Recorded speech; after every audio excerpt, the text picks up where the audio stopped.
So,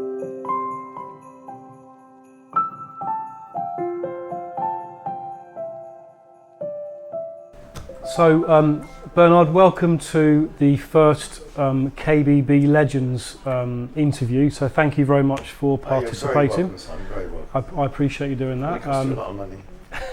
Absolutely, yeah. So, can I just first start by asking, what year did you first get into the kitchen business? Well, if you could see from my young looks, which are very good, about 1901, I think it was. 1901. Yeah, so you must be an old man then, yeah. 100 years ago, I think it was. Is that right?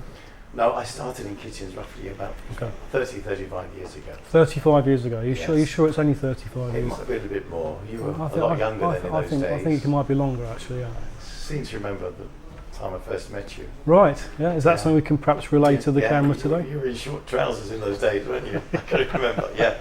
It's going back a long time. Okay, And that was in St Albans. So 35 years in It kitchens. might be perhaps a shade more than that. Perhaps it might be a shade. I don't want to say too much. You give my age away. What would you say the key changes in the industry have been over the 35 years? Oh, things have changed a lot. Okay. I think people's perceptions have changed a lot. Perception. People have changed. Okay. People's personalities have changed. The customer coming in. Yes, yes, yeah. I think we had a much friendlier situation years ago, if I'm being totally honest with you. Right. I'm not saying the clients aren't friendly, because they are extremely friendly. Right. But The customer's expectation. Yes, customers' expectations are, yes, yeah. With respect, you can go into an extension and if the plastering is out of square, yes. Well, from floor to ceiling, that's not an issue. Right. But you put a handle 1 millimetre out of square in the wrong place. In the wrong, not in the wrong place, but 1 millimetre out of 1 millimetre out, then you'd probably get picked up for it in today's age. Yes. Okay. Yeah. So customer more discerning, you're saying, and they know more about what they're buying from you and how that should look. I think to a certain extent, yes. Yeah. Okay. So over the last 35 years, what do you think the key reasons are that you've been successful? I think because we try and be very personable. We have a family type business. We try and engage the clients. In 35 years, we've never had a cancellation. Because nobody's coerced. 35 years, no cancellation. Nobody has been coerced into buying. Right. None of this silly talk, 50% off and all this, where, as you know and I know, is a total sham. Okay. But you try and be honest with the client. That to me is the most important thing. Would you tell people that up front? Yes, right. yeah. We're not a double glazing. No, that's right, That's right. Things have changed. You must be honest with people. Good, honesty. At the end of the day, it's relationships, because if your client trusts you, and then you trust them. That's right, So here's a great question. So if there was somebody new coming into kitchen retailing, what advice would you give them in terms of setting up a new business? Be honest, be yourself. Don't pretend to be who you are not. Because at the end of the day, if you have a relationship and a trust with your client, that client, and you look after them, that is your best advertising. Because they will come back to you. So it's more about the human relations in terms of building up that initial trust. Definitely, because what you're saying is important. What relationship do you have today with email? That's right. You don't talk to anybody, do you? No. You pick up a phone today. Who do you talk to? Yeah, that's a key change. That's a key change for definite. Yeah, the electronic message. So at Kitchen Continentals, how would you train and educate your staff? What do you offer your staff in terms of training?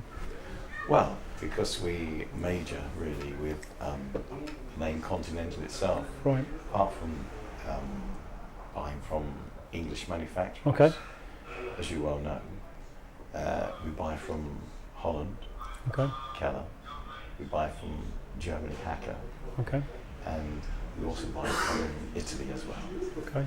So we have an experienced overall experience. Is the customer feedback about buying British important at a time like this? We still have the clients who come in who do somehow prefer, and I'm not saying they're correct, because I still think that the English carcass is far better than the Continental carcass. I mean, our German carcasses from Hacker are as good as any. Right. But there again, they are no different from your pog and pong. Yes. Do you think a consumer would like to buy British? There are some who come in. There are some, yes, who will say, I'd like to buy British, yes. Okay. But equally, you have far more who'd come in to say, well, I'd like a German kitchen. Right, okay. Or I'd like a Dutch kitchen. Or I'd like an Italian kitchen. Okay. The Italians are known for flair and design. Yes. Unfortunately, in England, we don't make fashion. Okay. We follow the fashion. I'll agree with that. So in terms of the market moving on, can you give an example of where your staff have embraced technology? They embrace technology in the fact that they are trained to a reasonably high degree. I mean, myself, I am 20th century, I'm not 21st century, as you can see, and I'm quite open and quite proud to be like that. Okay. But you know, with the Continentals coming in, then they would go over to the respective factories. Okay. They would go over to Italy, Germany, over to Holland, and learn the product, see it being made, see the showrooms out there, understand the product, and then bring it back here. Although I must say that over 30 years ago, we were bringing kitchens in from Italy, and they were handleless. Was this with the flowery wallpaper in the back by any chance? Not so much that, but they were modern. I was just checking. They were modern, white, and sometimes with a bit of black, curved doors, completely handleless, high gloss. This is 30 years ago. 30 years ago, yeah. And they are still, in some instances, very much still in fashion. Right. So the fashion on the modern industry hasn't really changed as much as you'd have in the more classical designs, where you have your shakers and so forth. The shakers, yeah. Although the shaker at the moment is now, I believe, more popular. Painted kitchen in London very popular for you? Yes. Yeah. The gloss seems to be generally fading. In preference of painted kitchens. The matte finishes, are coming into their own. And in terms of embracing additional customers, how important to you is the website and social media development for your business? No, obviously the internet is a wonderful tool, providing it's used for for an honest reason. You can't escape from it. We do pick up. We picked up, I believe, one of our biggest contracts on the back of a call via an internet. A lead that came in, And the lead came in. Okay. And then when we sort of, were able to show that we knew what we were talking about. Right. Then it developed from there. Okay. It's knowing the product, being able to teach and show the client that comes in that you know what you're talking about, and you're there to help them, not just literally to sell them. Okay. At the end of the day, it's nice to get a sale, but we are not pushy.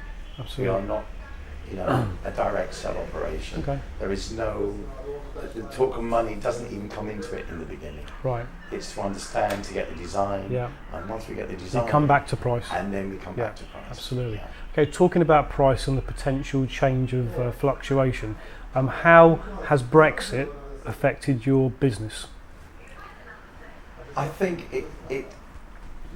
it's rather strange actually, because if you still go around looking at the amount of development in London, it's tremendous. So I don't really think this is contracts. Yeah, on contracts.